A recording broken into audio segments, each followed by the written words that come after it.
Snowdrop. It was the middle of winter, when the broad flakes of snow were falling around, that the queen of a country many thousand miles off sat working at her window. The frame of the window was made of fine black ebony, and as she sat looking out upon the snow, she pricked her finger, and 3 drops of blood fell upon it. Then she gazed thoughtfully upon the red drops that sprinkled the white snow, and said, "Would that my little daughter may be as white as that snow, and as red as that blood, and as black as this ebony window-frame." And so the little girl really did grow up. Her skin was as white as snow, her cheeks as rosy as the blood, and her hair as black as ebony, and she was called Snowdrop. But this queen died, and the king soon married another wife, who became queen and was very beautiful, but so vain that she could not bear to think that any one could be handsomer than she was. She had a fairy looking-glass to which she used to go, and then she would gaze upon herself in it, and say, "Tell me, glass, tell me true, of all the ladies in the land, who is the fairest? Tell me who." And the glass had always answered, "Thou, queen, art the fairest in all the land." But Snowdrop grew more and more beautiful, and when she was 7 years old she was as bright as the day, and fairer than the queen herself. Then the glass one day answered the queen, when she went to look in it as usual, "Thou, queen, art fair, and beauteous to see, but Snowdrop is lovelier far than thee."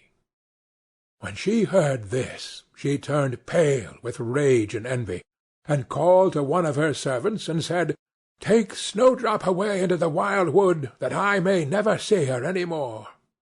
Then the servant led her away, but his heart melted when Snowdrop begged him to spare her life, and he said, "I will not hurt you, thou pretty child."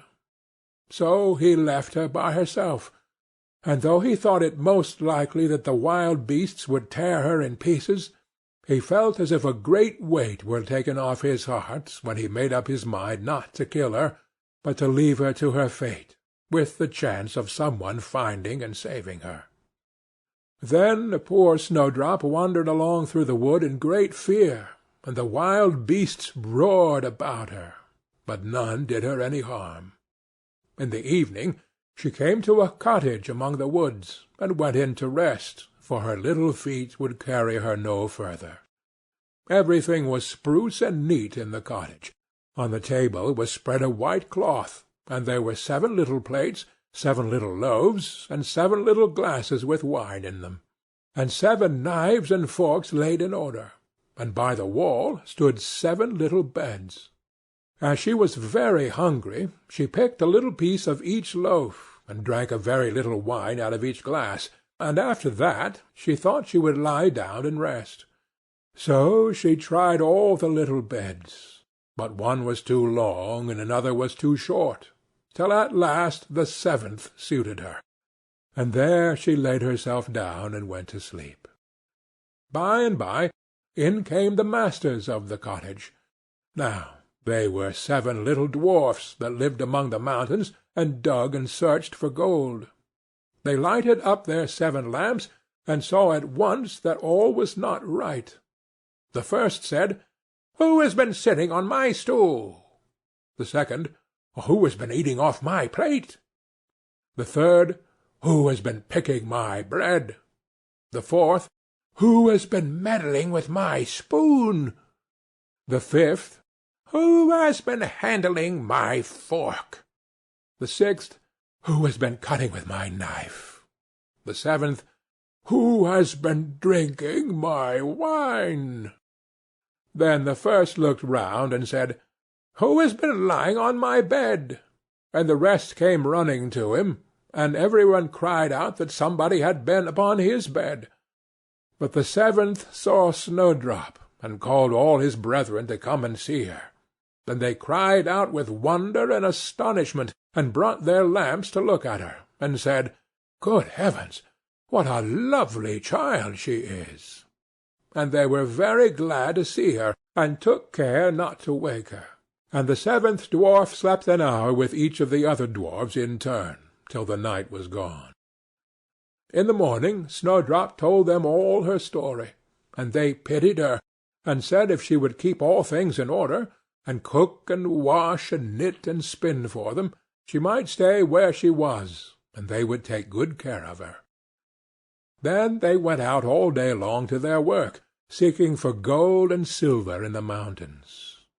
But Snowdrop was left at home, and they warned her, and said, "The Queen will soon find out where you are, so take care, and let no one in."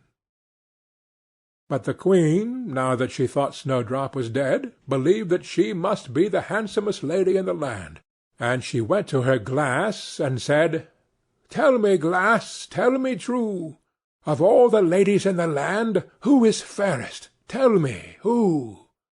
And the glass answered, "Thou, Queen, art the fairest in all this land.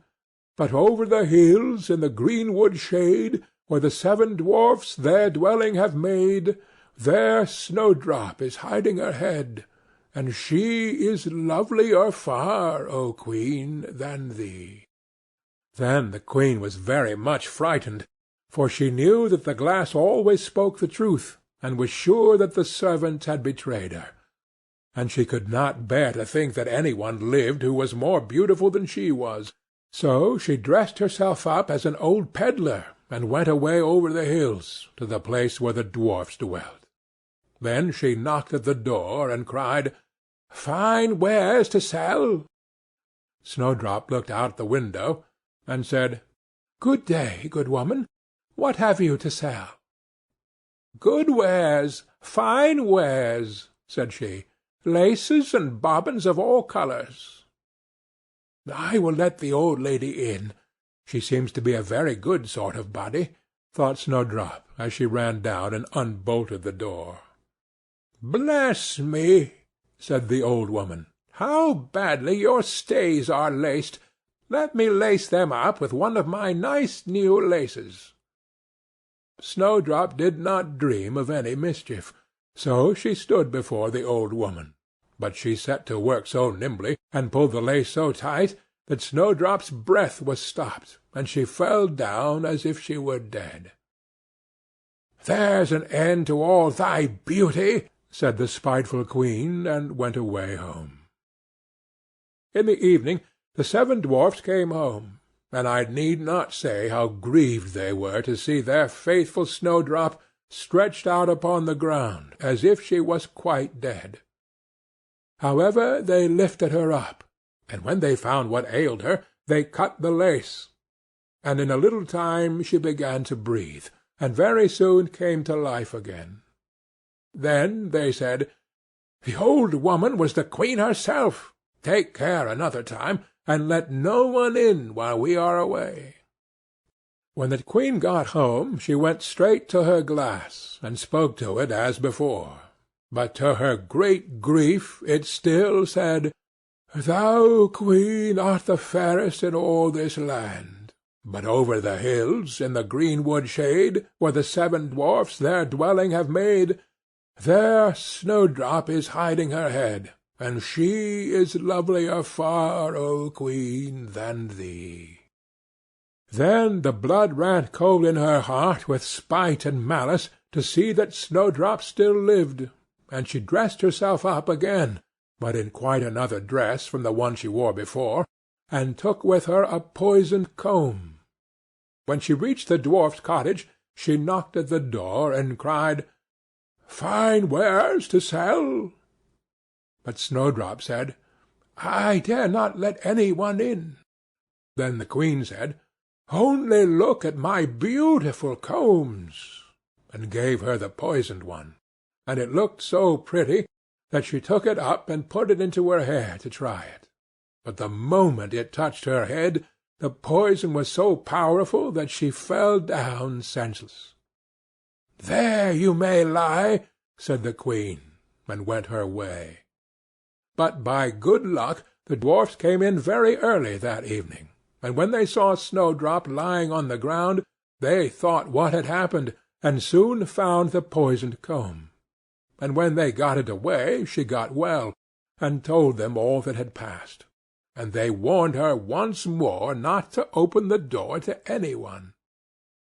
Meantime the queen went home to her glass, and shook with rage when she read the very same answer as before, and she said, "Snowdrop shall die, if it cost me my life." So she went by herself into her chamber, and got ready a poisoned apple.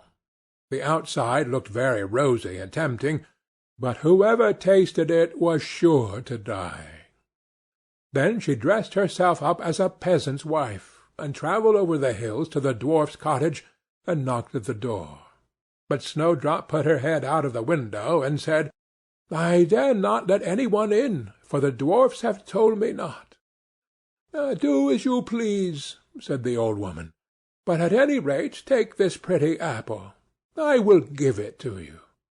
"No," said Snowdrop, "I dare not take it."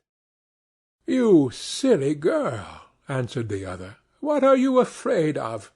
Do you think it is poisoned? Come, do you eat one part, and I will eat the other." Now the apple was so made up that one side was good, though the other side was poisoned. Then Snowdrop was much tempted to taste, for the apple looked so very nice, and when she saw the old woman eat, she could wait no longer. But she had scarcely put the piece into her mouth when she fell down dead upon the ground. "This time nothing will save thee," said the queen, and she went home to her glass, and at last it said, "Thou, queen, art the fairest of all the fair."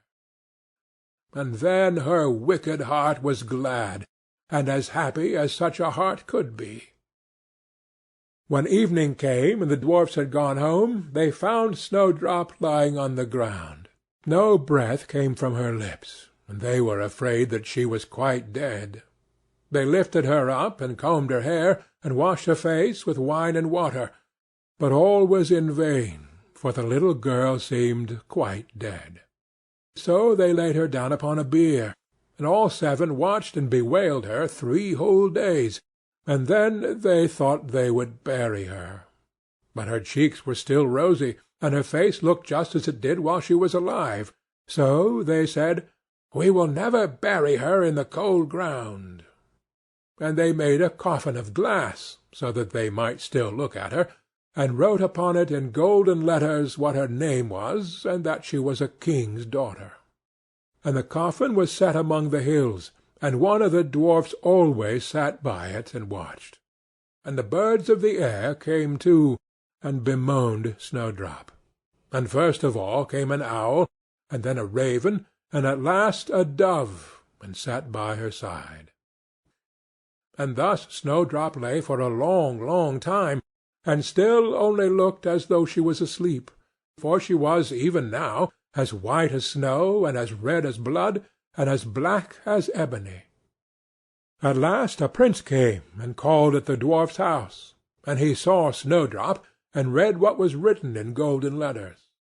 Then he offered the dwarfs money, and prayed and besought them to let him take her away. But they said, "We will not part with her for all the gold in the world." At last, however, they had pity on him, and gave him the coffin. But the moment he lifted it up to carry it home with him, the piece of apple fell from beneath her lips, and Snowdrop awoke, and said, "Where am I?" And the prince said, "Thou art quite safe with me." Then he told her all that had happened, and said, "I love you far better than all the world, so come with me to my father's palace, and you shall be my wife." And Snowdrop consented, and went home with the prince. And everything was got ready with great pomp and splendor for their wedding. To the feast was asked, among the rest, Snowdrop's old enemy, the queen. And as she was dressing herself in fine rich clothes, she looked in the glass, and said, "Tell me, glass, tell me true, of all the ladies in the land, who is the fairest? Tell me who." And the glass answered, "Thou, lady, art loveliest here, I ween, but lovelier far is the new-made queen." When she heard this she started with rage, but her envy and curiosity were so great that she could not help setting out to see the bride. And when she got there, and saw that it was no other than Snowdrop, who, as she thought, had been dead a long while, she choked with rage, and fell down and died. But Snowdrop and the Prince lived and reigned happily over that land many, many years, and sometimes they went up into the mountains and paid a visit to the little dwarfs, who had been so kind to Snowdrop in her time of need. End of Snowdrop.